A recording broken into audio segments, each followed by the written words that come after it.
म आज एउटा नयाँ ग्याजेट देखाउन गइरहेको छु र यो ग्याजेट सामान्य छ हेर्न सकिन्छ र यो मैले एउटा ग्याजेट डिजाइन गरेको खासमा र यो मेरो अघिल्लो योभन्दा अघिल्लो भिडियो जुन एआई को भिडियो थियो त्यो भिडियोलाई देखेर नेपालबाट काठमाडौँबाट एकजना मेरो साथी मेरो बचपनदेखिको साथी उहाँले चाहिँ आफ्नो अफिसको लागि अथवा आफ्नो एउटा गेट छ त्यो गेट खोल्दाखेरि चाहिँ खोल्दिँदा एउटा स्पिच टाइपको अथवा बोल्ने प्रकारको एउटा ग्याजेट बनाइदिनु भन्नुभएको थियो र त्यस अन्तर्गत मैले यो एउटा ग्याजेट बनाएको छु। सानो छ हेर्दाखेरि तर यसलाई मैले निकै कम्प्लिकेटेड तरिकाले बनाएको छु। म यो ग्याजेटलाई जस्ट एकचोटि अन गरेर देखाउन चाहन्छु। यो ग्याजेटमा मैले यहाँ एउटा सानो वायर निकालेको छु हेर्न सकिन्छ र यो वायरमा चाहिँ पावर सप्लाई दिनुपर्ने हुन्छ र यो खासमा 5 भोल्ट अपरेटेड हो र यसमा मैले पावर रेगुलेटरको प्रयोग गरेको छु र मसँग यहाँ 12 भोल्ट सप्लाई छ र यसमा पोजिटिभ र नेगेटिभ मैले अहिले 12 भोल्ट दिन गइरहेको छु र यो 12 भोल्टदेखि 24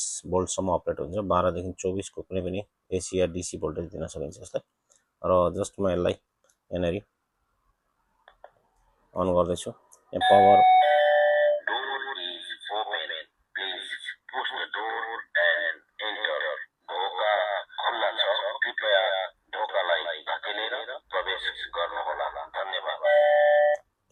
यो तपाईँले सुन्नुभयो र यो चाहिँ एउटा कस्तो भने यो जस्तो बेल ब्याग हो। कुनै पनि गेस्ट ढोकामा आएपछि हामीले ढोकालाई इलेक्ट्रिकल्ली माथि आफ्नो कोठाबाट खोलिदिएपछि उहाँहरूले ढोका चाहिँ खुलेको कुरो थाहा नपाउने या थाहा नपाएको खण्डमा यो बेलमा चाहिँ सिग्नल आउँछ र यो बेलले चाहिँ भन्छ कि ढोका खुला छ, ढोकालाई चाहिँ धकेलेर भित्र प्रवेश गर्नु होला भनेर यसले अङ्ग्रेजी र नेपाली दुईटै भाषामा भन्छ।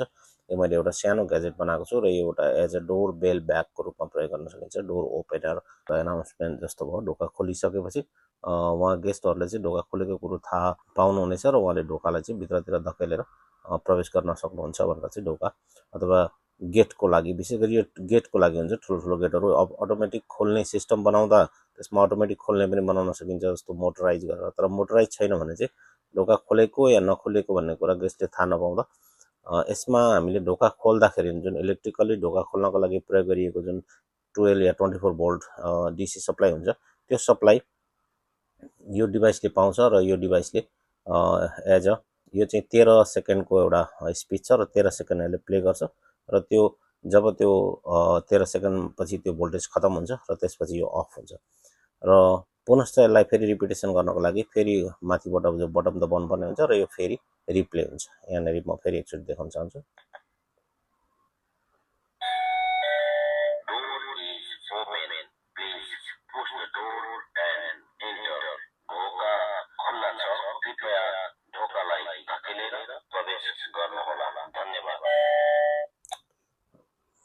र यो देख्नुभयो तपाईँले र कन्टिन्यू यसरी यो 13 सेकेन्डको भिडियो प्ले भइरहन्छ। यसमा मैले यहाँ पछाडिबाट हेर्न सकिन्छ 4वटा स्क्रु लगाएको छु। स्क्रु अलिकति कम्प्लिकेटेड तरिकाले पनि बनाएको छु। यो 2-3वटा डिभाइसहरू मैले जम्मा गरेर बनाउनु परेको छ र यसलाई म जस्ट ओन्ली यहाँभित्र के छ भन्ने कुरा मैले देखाउन खोजेको मात्र हो। कनेक्सनहरू र केही इलेक्ट्रोनिक्स पार्ट्सहरू छ जस्ट अल। र यसको स्पेसली यहाँनिर एउटा इन्डिकेटर छ। यो इन्डिकेटर चाहिँ यसले पावर पाएको भन्ने कुरा इन्डिकेसन गर्छ र त्यसपछि यसमा भोइस प्ले भयो भन्ने कुराको पनि इन्डिकेसन गर्छ। भोइस स्पिच दिइन्जेलसम्म यो ब्लिङ्किङ मोडमा जान्छ र यो ब्लिङ्किङ गरिरहन्छ र यो कन्टिन्यू रिपिटेसन हुन्छ। यसलाई कन्टिन्यू पावर दिनु भने यो कन्टिन्यू रिपिटेसन हुन्छ र यसलाई युज कसरी गर्ने भन्ने कुरा पनि म बताउन चाहन्छु। जस्ट यसमा 2वटा मैले वायर निकालेको छु हेर्न सकिन्छ। यो वायरलाई 12 देखि 24 भोल्टसम्म सप्लाई दिने बित्तिकै यो प्ले हुन थाल्छ र यो कन्टिन्यू रिपिटेसन हुन्छ यसमा भएको साउन्ड र यो साउन्ड यसमा जबसम्म यसको सप्लाई काटिँदैन तबसम्म यो साउन्ड प्ले भइरहन्छ, रिपिटेसन भइरहन्छ र यो 13 सेकेन्डको छ।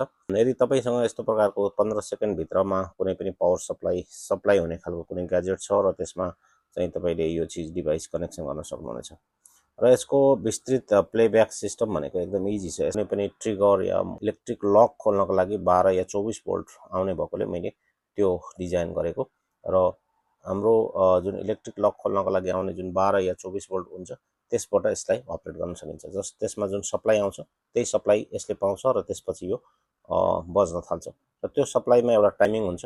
त्यो इन्टरनली हुन्छ, उताबाट आउनेमै डिजाइन भएको हुन्छ र त्यो 15 देखि 20 सेकेन्ड जतिको टाइमिङसम्म त्यो भोल्टेज आउँछ र त्यो भोल्टेजले यसलाई अपरेट गर्नेछ र यो चाहिँ एउटा सिम्पल तरिकाले मैले एउटा सानो ग्याजेट यो बेल सिस्टम बनाएको छु।